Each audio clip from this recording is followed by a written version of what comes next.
In the final part, Ty and Gemma have a moment where all the anger and sadness goes away and they're cuddling as they watch the stars. Gemma wakes up and follows Ty into the separates and ends up getting bitten by a snake. This is ironic because in the beginning, Gemma's fate was to get so injured that Ty would have to take her back, and now it has happened accidentally. Ty takes Gemma to a mine site to get her to her plane, and he decides to stay on the plane and give up his freedom for her.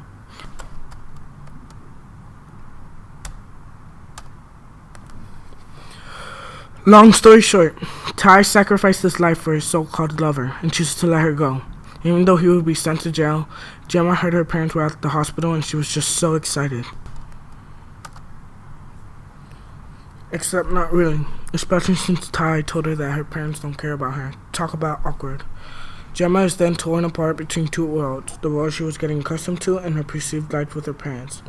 Then, on the way back to Ty's show in Australia, they get to a hotel. But Gemma loses it because of her love and hate to both her mom and Ty. She can't decide about which one she wants to be with, and she starts throwing things. Lucy Christopher makes it known that Gemma's innocence is ruined from this experience, not knowing whether to love her kidnapper or see him as a monster. At the end, her therapist tells her to write her feelings down.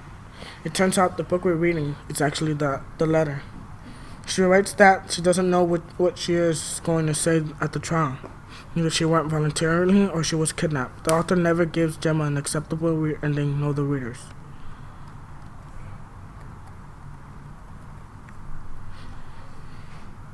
If you got anything from this book, it's don't talk to strangers, which you should have been taught in the second grade. I guess not.